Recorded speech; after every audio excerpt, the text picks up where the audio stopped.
I don't want to impose any style of playing Pokemon Go on you. Instead, I want to provide some information and/or thoughts that might help you deciding about a decision getting into particular style of playing the game. I don't attack or criticize any of creators mentioned in that video, so everything that you do in the game is up to you.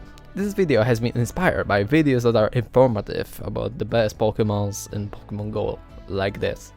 In a lot of those videos mentioned, there is often said the word investment or best, like. I tutaj widzimy, że na pierwszym miejscu jest oczywiście Shadow Mewtwo z Confusion i Side Strike'iem, na drugim miejscu zwykły Mewtwo, potem Mega Latios i Mega Latias. Potem Shadow Alakazam. Tutaj ostrzegam bardzo, ponieważ widzimy, że TDO tego Pokemona jest bardzo niskie, 359. To jest mało, więc ja bym nie wzmacniał tego Pokemona. Nie będę With those quotes, I'm not particularly disagreeing.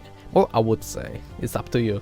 But there is a very rarely said the most important thing about playing this game. That is, if you like particular Pokemon, no matter if it's bad or good, most important is if you like him or not. This is the biggest factor to justify power-upping your favorite Pokemon. This thing is extremely important, but also skipped by majority of people. To enjoy the game, you need to like it. Often, style that developer is presenting to you not always is a style that will satisfy you for the most part. That's why power-upping Mewtwo regardless if you don't really like him might be not a great idea. You need to develop your own style of play and how you want to proceed to play to get the most enjoyment you can get out of Pokemon games, and that, from my experience, is the most important thing in this game.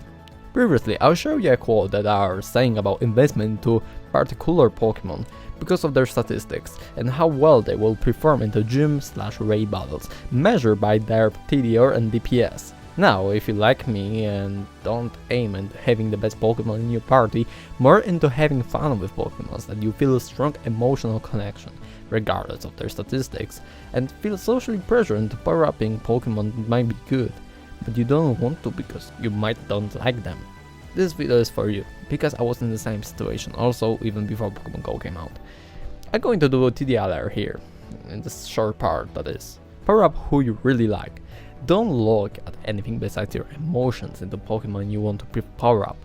It might be Poochyena on your body that you level up into level 50, or Zangus that you will name and probably explore with around the real world.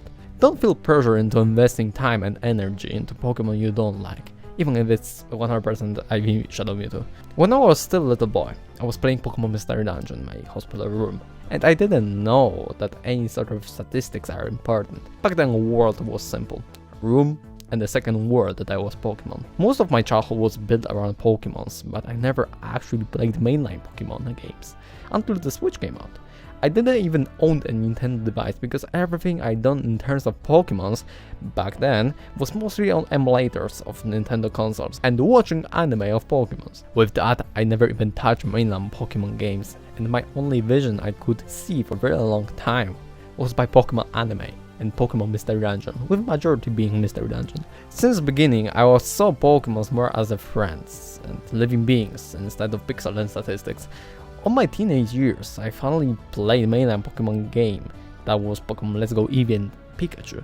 And yes, some of you will say it's not mainline because it's a remake of already existing mainline Pokemon game, but I don't care. For me it was mainline because it was developed by Game Freak and not by chance of or Niantic or whatever.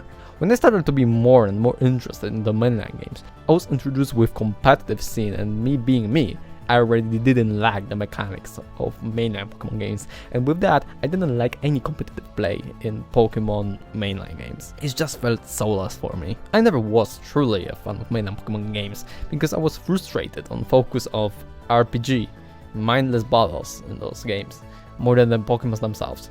You know, I play Pokemon Go for Pokemons, not for battle story, new features in every game, or whatever thing you might think about. I play Pokemon games for Pokemons, and interaction with them and connection/bond you can develop with them is the most important thing for me. When I jumped into Pokemon Go back in 2016, and fun fact, I looked like this, I was already taught by the past to not look at any statistics or what is the best Pokemon for blah blah blah situation, because that would kill the core of the game for me. Regardless, I felt kind of socially obligated or forced to get those Pokemons, or do particular Pokemon for the best buddies, for example, for the Great League. And I know you are not really forced or obligated, but sometimes for me, it felt like it. Maybe it's my mental, sensitive brain saying some BS to me or whatever, I don't care, because I want to help people like me when I started, and tell you, don't feel pressure into power-upping, getting best buddies, unlocking second charge move, whatever. Pokemon that you don't want to because you simply don't like them. It's 100% valid to not power up Pokemon that you don't like, and no one have any right to say that because of this you're dumb.